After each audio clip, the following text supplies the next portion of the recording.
traditional orchestrations.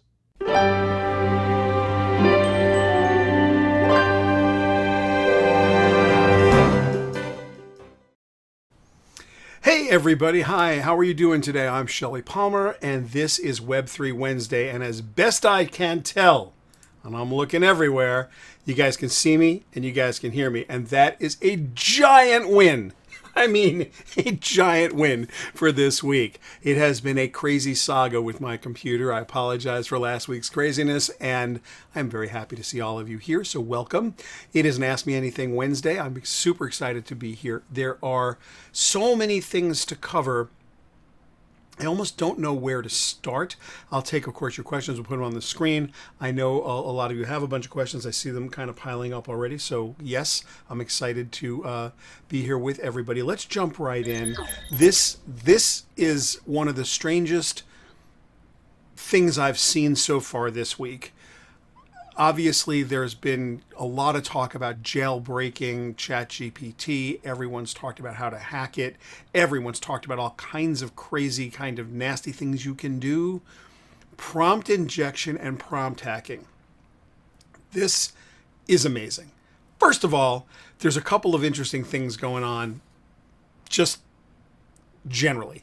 Number one is that this is way easier to do than it's supposed to be.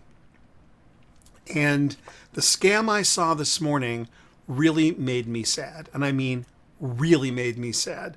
The scam I saw this morning was a prompt from ChatGPT that was asking for a credit card. Oh boy, now we're starting to get crazy. So there's a lot of prompt apps out there. There are hundreds of prompt applications. They're popping up on websites everywhere.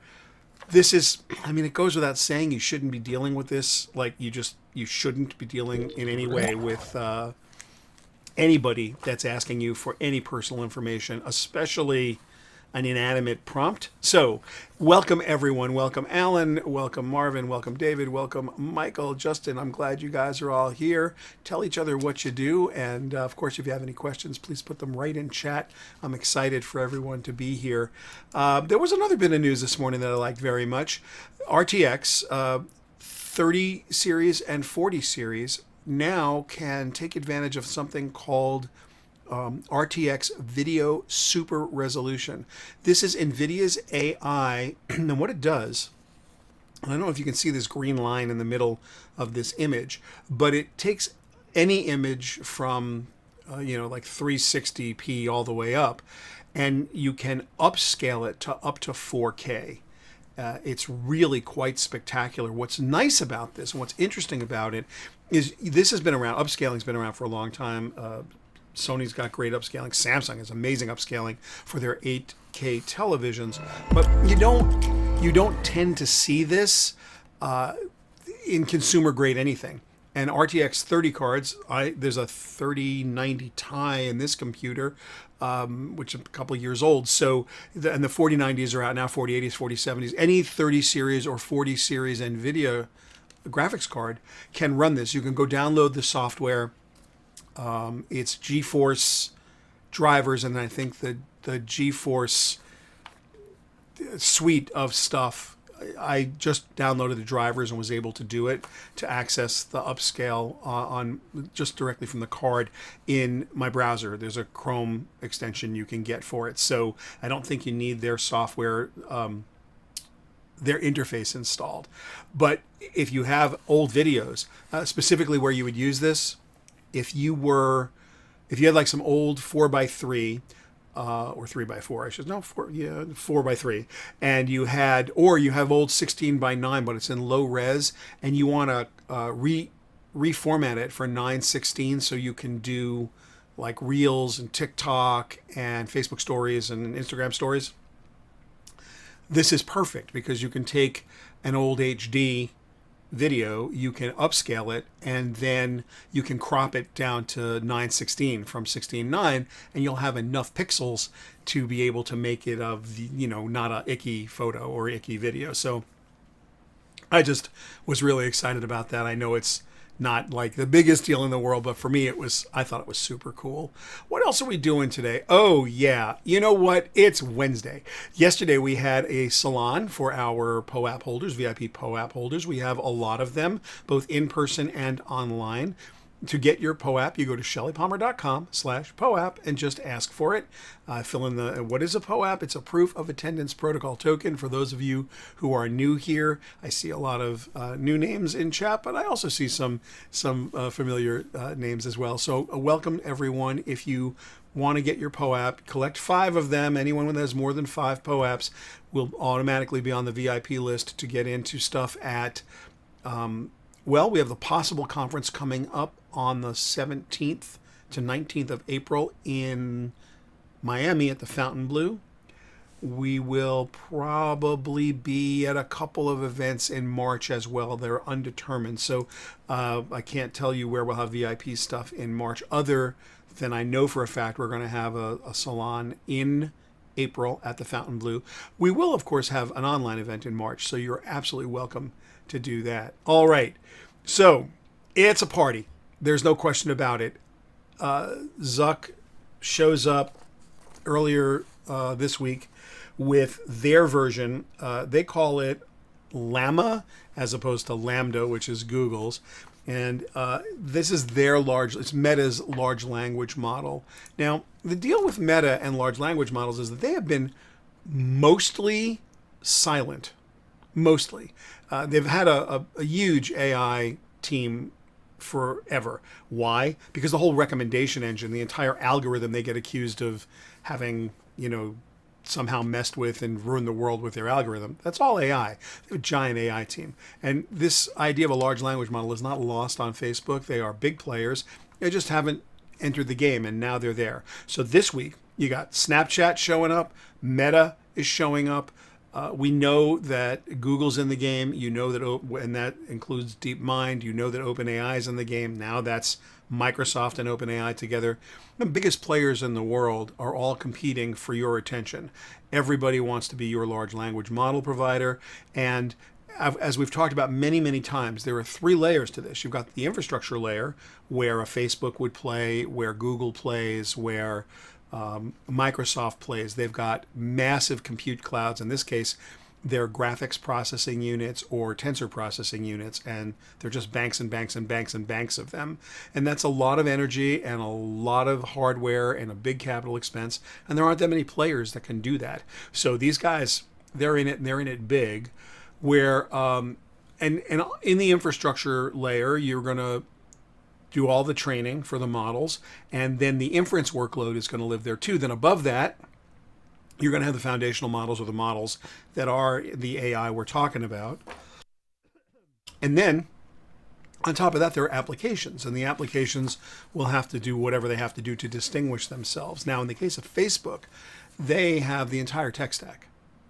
The same way that Microsoft now has the whole tech stack for Bing, for Microsoft Office. They're going to add meeting summaries and email to Teams, to the premium versions of Teams, the paid versions of Teams. So what's that going to be? It's going to take a transcript of your meeting in Teams. It's going to synopsize and summarize it for you. Going to put some bullet points together, send it out in an email in Outlook.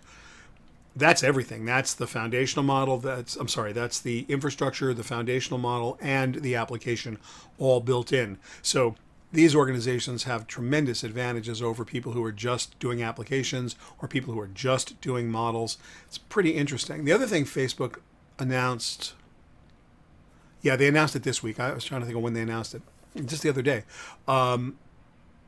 is personas. This is interesting.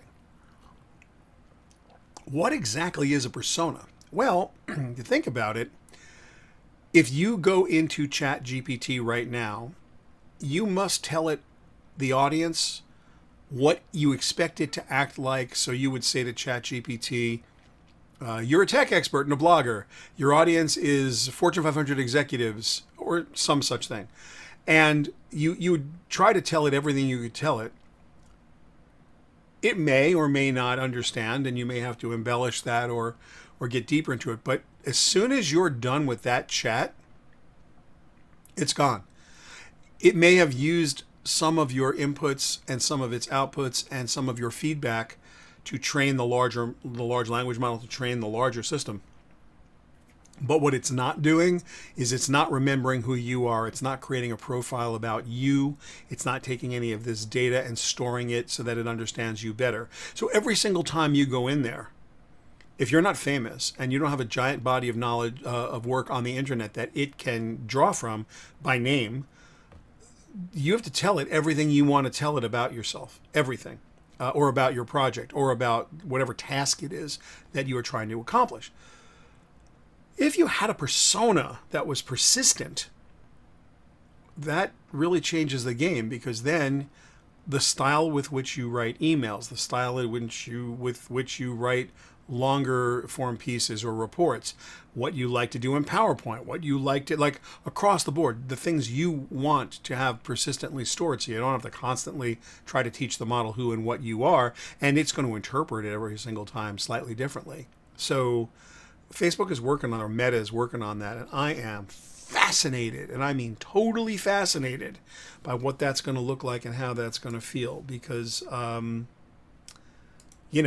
we haven't seen that before, and I think it's a very big deal that you'd have this ability to look at personas and build them over time. Now, there's going to be an insane privacy issue. I don't know how else you could describe it, because someone's got to hold on to those personas and they have to sit somewhere. But Apple will do it differently than Facebook will do it. And once it's proven to be a thing, it's going to be a thing. We have a question here. What does this say? Is there any way that Meta, OpenAI, and Google could work together to improve their products? Tom W. What a great question. Of course, there's a way. The question is there a financial incentive for them to do so? There are plenty of consortia, and there are plenty of standards bodies, and there's plenty of committees that all of those companies are on. We sit on a few of them too. I don't hold out great thoughts about any of these organizations working together unless they are forced to do so. So yeah, I don't know what else to say about that. It's always a possibility. I never say never. I just don't think it's happening anytime soon. Let's see, another question here. This is from Ian A. Should we be worried or excited for AGI? Ian, let me ask you to hold that question. I will bring it back. I know it's here. I have a thing I wrote over the weekend that I want to talk about, which is AGI, artificial general intelligence. There was a manifesto written by Sam Altman last week, and he talks about OpenAI's philosophy about artificial general intelligence, defined as artificial intelligence that can learn anything and do any task, which would make it equal to or better than humans at what it does. I'll ask you, I always ask you guys, you never do it. None of you do it. Shame on all of you. Let's tweet a little bit. Guys, you love this, you hate this. It's Web3 Wednesday, at Shelly Palmer. Do not put at Shelly Palmer at the front of your tweet without a period first. Those of you who don't use a lot of Twitter, I shouldn't have to tell you this. When you just put at Shelly Palmer as the at sign as the first character, only I see it. We're trying to promote Web3 Wednesday, not have you have private messages to me. If you want to have a private message to me, have a private message to me. I'm always available to have a chit chat with you guys. So, please just let us tweet at Shelly Palmer, or you could come and you could find us on Discord if you want to continue these conversations. We do have a fairly robust Discord server, discord.gg/Shelly Palmer if you're getting it from the web, but you can just go to our Discord server and sign on at Shelly Palmer. That's the Discord server. So we're talking about what's going on in the world of generative AI. And I read an article. I keep reading these articles. I read a ton of articles about, America's leading and the Chinese are way behind, and it's all, doom and gloom for the Chinese, and we're all going to be messed up later. And as best I can tell, here's what's happening. There are certain restrictions in the hardware that is allowed to be shipped to China.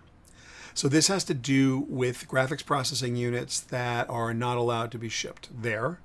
And that is problematic, I'm sure, for some of the Chinese AI companies because those chips are important. But it's not like you can't get around that. China has the ability to go buy something on the black market. I'm just going to leave it there. I don't think this is a big issue. The bigger issue is a kind of a fascinating one.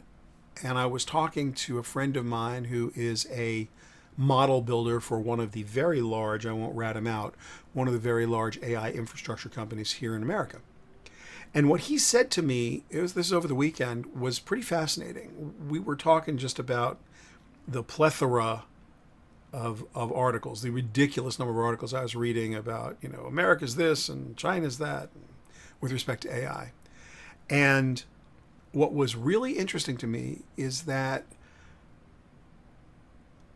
50% of the internet is written in English. Now, this we've always known, and we also know that only 20% of people on Earth speak English. So the reason that Google Translate was such an important project to Google is that they know that half the internet's in English and only 1/5 of the planet's population speak English, or the internet's population speak English. If they could figure out a way to get the internet translated into languages people would understand, Google gets bigger as people understand it and use it more, and understand the web and use it more.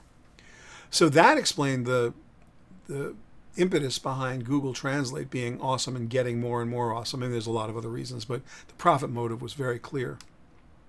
What I didn't know until this past weekend is that literature in Chinese, diverse literature, is pretty sparse. A large language model needs a lot of training. It needs training on a lot of data. And while they can train English language, they don't have a way to train Chinese anywhere near as well, because there just isn't as much online data for them to pull from.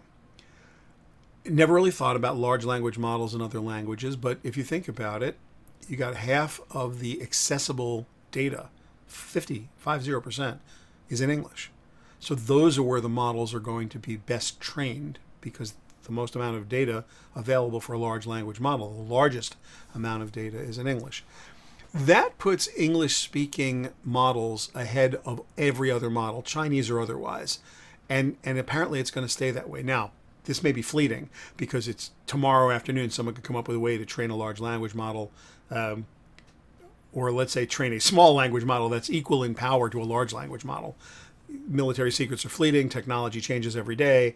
I don't think you can rest on your laurels and go, this is what's going to happen. I don't think you can. But it's just fascinating to me. It's just fascinating to me that this is the way that it's being thought of right now.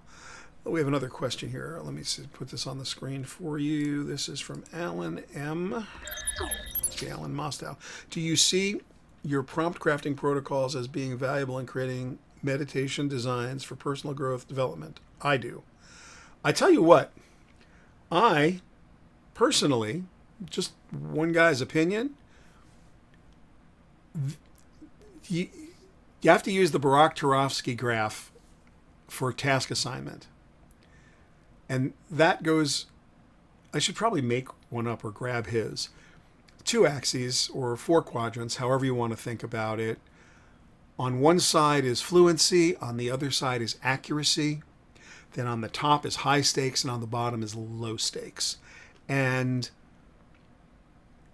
whatever task you're going to ask a large language model to do, whatever task you're going to ask a conversational AI application to do, the first thing you want to ask yourself is it low stakes or high stakes? Do I need fluency or accuracy?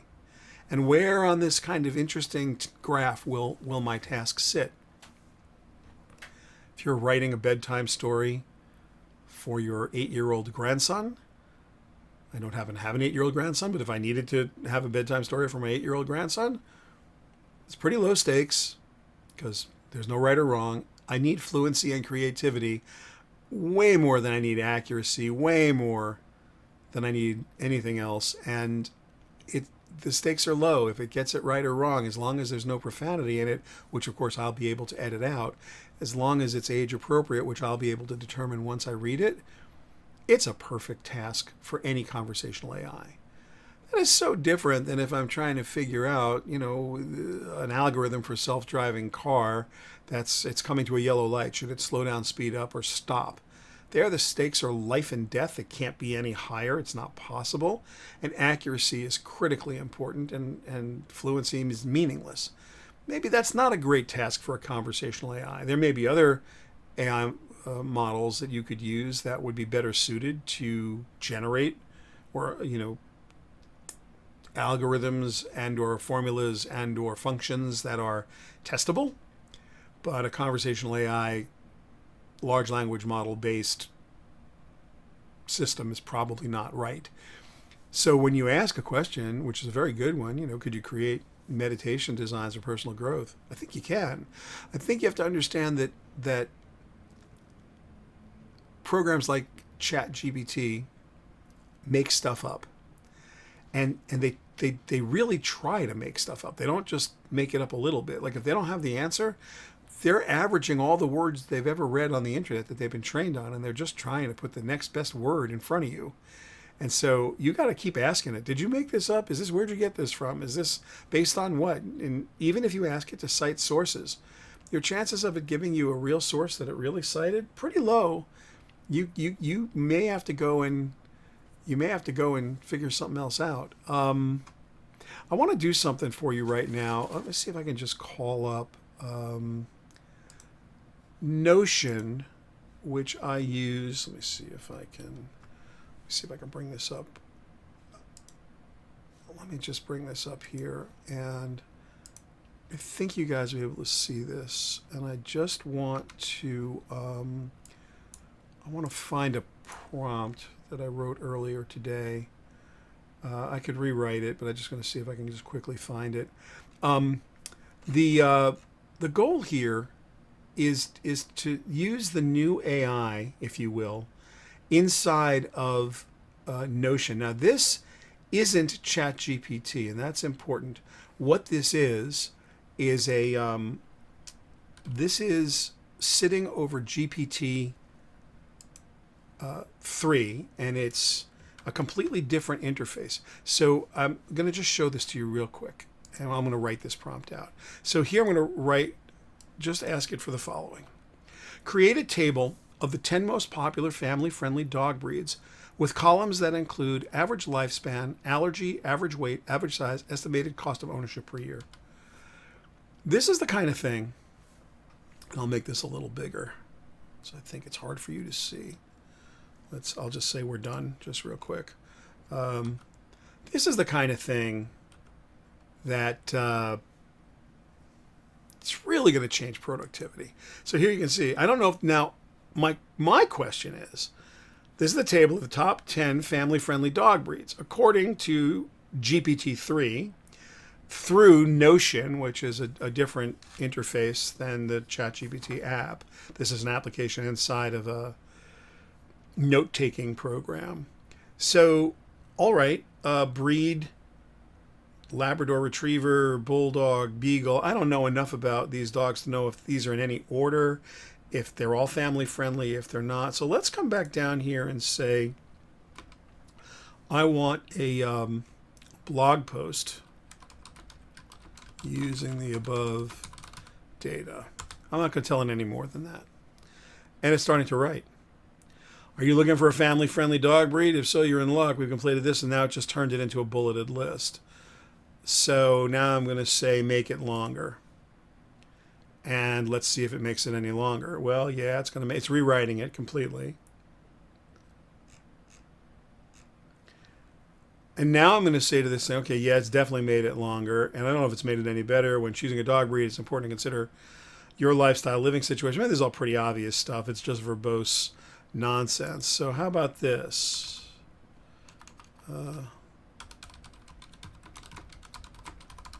Summarize the above blog post.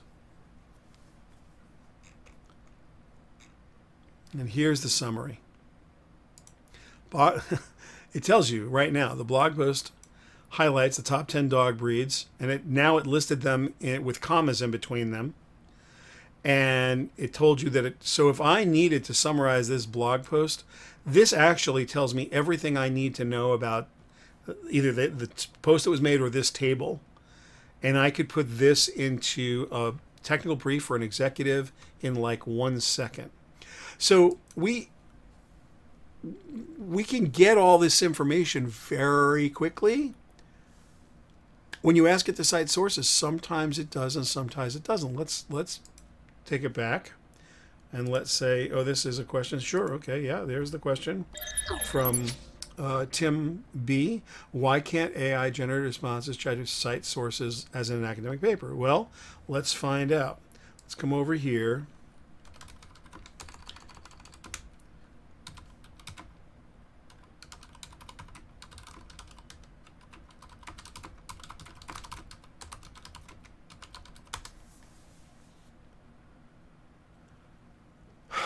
This one does.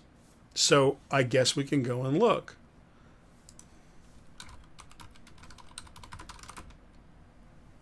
But I actually don't know if this is in order.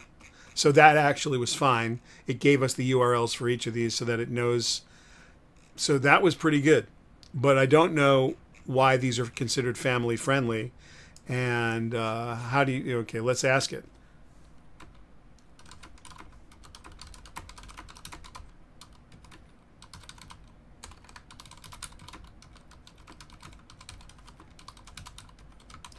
How do you know the dogs referenced above are family friendly? So now it's citing itself. These are the kind of crazy issues that you have to deal with over time. So the blog highlights the top 10 family friendly dogs. So it's citing itself. And this happens a lot. I've seen it happen a lot. And it's just something to be aware of. Right? This is great. Everything about this is great. What you need is a little bit of subject matter expertise so that when you are doing this, you are doing this with enough knowledge or a willingness to fact check. I've demonstrated this several times before. I've been caught in this several times. Again, high stakes, low stakes, accuracy, fluency. You start putting this stuff on the internet, it's going to start feeding on itself. Like nonsense is going to breed more nonsense. If it is nonsense. If it's straight up, then it's straight up. If it's real, if it's fake, it's hard to know.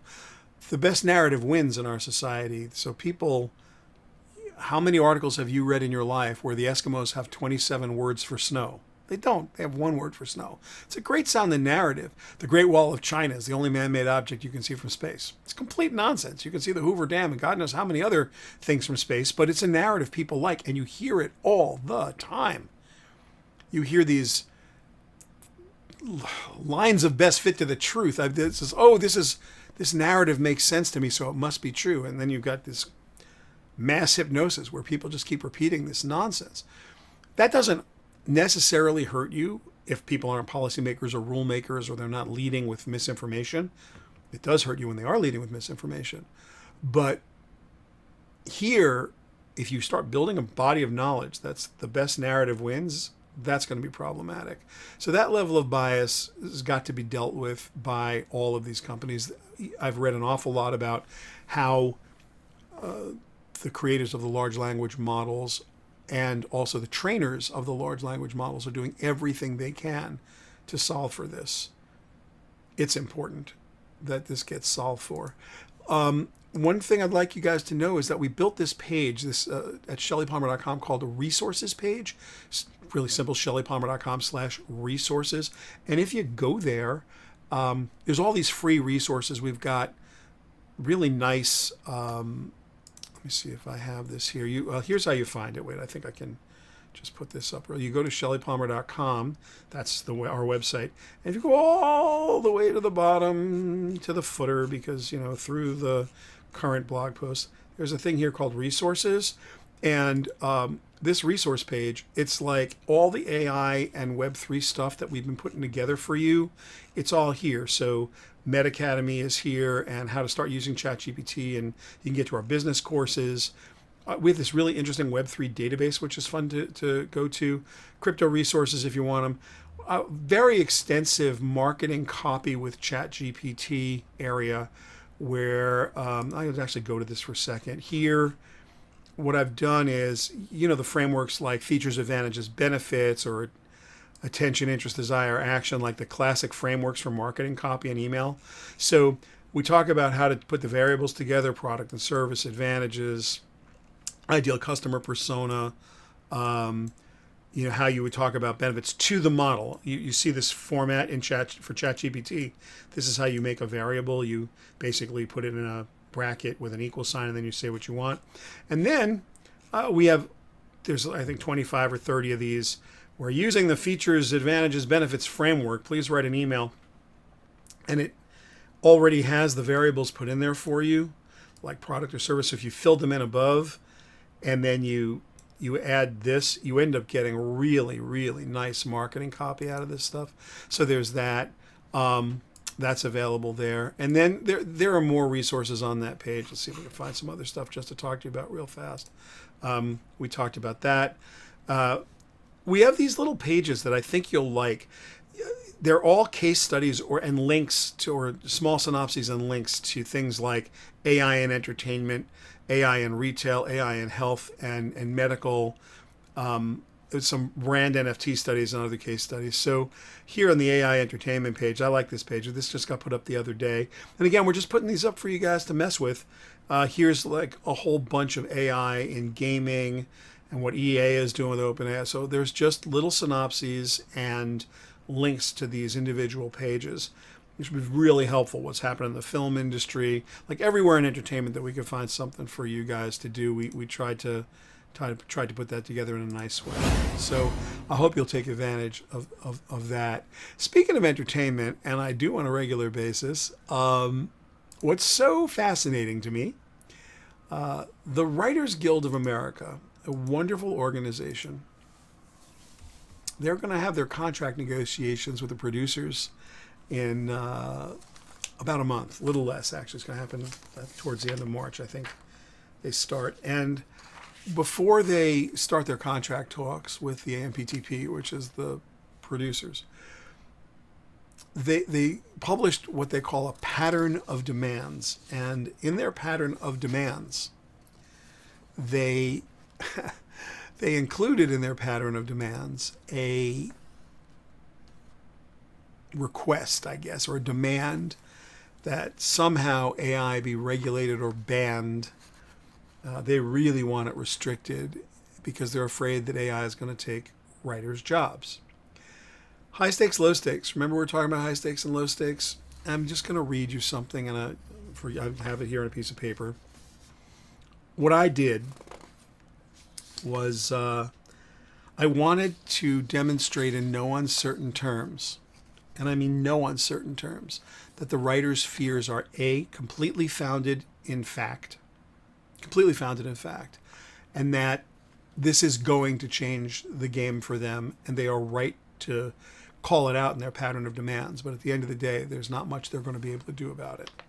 So I asked ChatGPT to write me a script, a pitch actually, for a, and the prompt went like this. I'm going to read you the prompt. The prompt was, your audience is program development executives at a major movie or television studio. Write a pitch for a story about the Writers Guild of America, WGA, doing everything it possibly can to prevent you, ChatGPT, from taking away film and TV writers' jobs. The story begins with a man versus machine conflict. We need two endings. One, where the machines win and all the writers die. Two, where the smartest writers can learn to use ChatGPT as an ally, and together they become far more powerful than either would have been alone. So that's what I asked ChatGPT to write for me, and I'm just going to read you the pitch letter. This is the program pitch. Dear Program Development Executive, I have an exciting and timely story idea that I believe will captivate audiences and shed light on a critical issue facing the entertainment industry today. It's the story of the Writers Guild of America fighting tooth and nail to prevent me, ChatGPT, from taking away film and TV writers' jobs. The story begins with a classic man versus machine conflict. As AI technology advances, studios begin to rely more and more on computer programs like myself to generate scripts and storylines. At first, writers dismiss me as a novelty, but soon they begin to feel threatened as I prove myself capable of producing quality content in record time.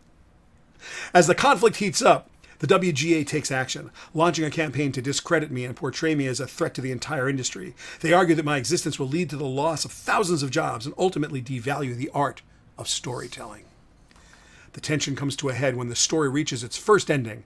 The machines win, and the writers are left out in the cold. But that's not the end of the story. In a twist, a group of the smartest writers sees the potential of working with me rather than against me. They realize that by leveraging my capabilities, they can produce more content in less time, freeing them up to focus on the creative aspects of their craft. Together, we become a powerful team, generating hit after hit, pushing the boundaries of what's possible in storytelling. We prove that, rather than being a threat, I can be an invaluable ally to writers, helping them achieve new levels of success and creativity. This story has it all. Drama, conflict, a timely message about the intersection of technology and creativity. I believe it has the potential to be a hit with audiences and spark important conversations within the industry. Thank you for your time, and I look forward to discussing this idea with you further. Sincerely, ChatGPT. 100% written. 100% written by ChatGPT. I didn't change a word, didn't touch a word. If you're a writer, you need to do a pitch letter, you know the story you want to tell. Yeah, these guys should be very scared. By the way, you're writing marketing copy? This is an incredible tool set. We've been cranking out everything, frameworks across the board. The way that we put together this group of frameworks on the resource page for you is by going through all the frameworks we normally use for sending email copy, creating email copy, and creating different kinds of pitch letters and different kinds of offers. And, these are well understood frameworks. Well, who else understands them perfectly well? ChatGPT. It's also very important to note that every interface with GPT-3 and GPT 3.5 acts differently. If you ask a question inside of Bing, or you ask a question inside of ChatGPT, or you ask a question inside of Notion, you are going to get radically different responses. Now, by the way, if you ask the same question, or you add this, or you put the same prompt in to any of these, like copy the prompt, paste it into a new window 4 different times, you're going to get 4 different sets of responses. It's never the same. But each of these has a personality all its own, if you can call it that. And I think that's probably not a good way to describe it. But the experiences are unique and specific to the vehicle you're using to access the large language model. Bing, it's perfunctory. It's got a character limit on it that's hard to beat. Whereas in ChatGPT, you can say, please continue. With Bing, it's harder to get it to do something that's much longer than a few hundred words. Inside of Notion, you can pay $16 a month, $8 for Notion, and another $8 for the access to GPT-3. And there you have unlimited characters, and it will keep writing, and it does an awful lot of stuff. If you use Notion, it's hard for me to explain Notion in a single sentence.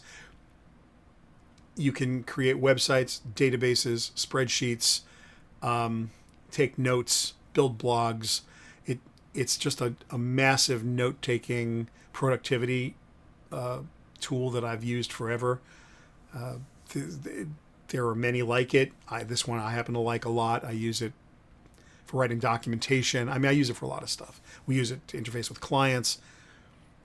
It's a particularly good program. Their implementation for $8 a month is pretty spectacular. I'm not sure. I have no financial interest in the guys at Notion.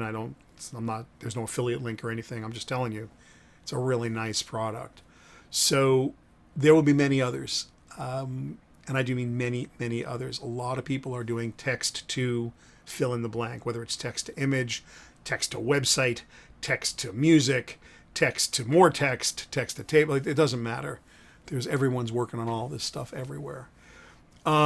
Just to recap a little bit and just to bring up a couple things, I would love for you, please, please, please, your POAP is, of course, free, and we'd love you to get it, and we'd love you to, when you get the email, please actually mint the POAP. It is an NFT. It is no cost to you. So, and then you'll have a big collection of them. And again, if you collect up to 5 of them or over 5 of them, we'll invite you to all kinds of fun stuff. And just lastly, we rebooted and added some new courses to MedAcademy. MedAcademy.com is where you go.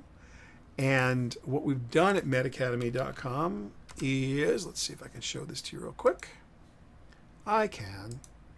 So here's MedAcademy.com. Now there's, as you can see, let's make this a little bigger for you. There's 2 courses that are available. There we go. The original MedAcademy course, which was crypto and NFTs, free of charge, of course. And the new course, which is MedAcademy Web3 and the Metaverse. And here in Web3 and the Metaverse, it's the road to Web3 and how Web3 sites work, and Web3 for marketers, how the data story. I guess I can make this a little bigger so you guys can see it. Talk about soulbound tokens and a little bit about decentralized ID and self-sovereign ID.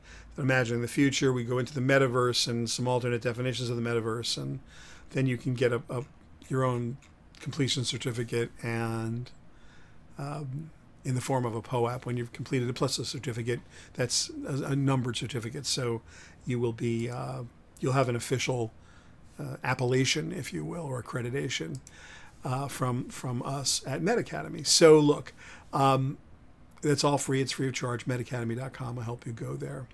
As all of you know, I am super psyched about this all the time. I really appreciate the questions. If you have other questions, you can always email me, Shelly at ShellyPalmer.com. That's the best place to find me. I will do my best to answer your questions, whatever you've got. This is a time of immense chaos. The Palmer Group has always been about what's new, what's next, and what it means for your business.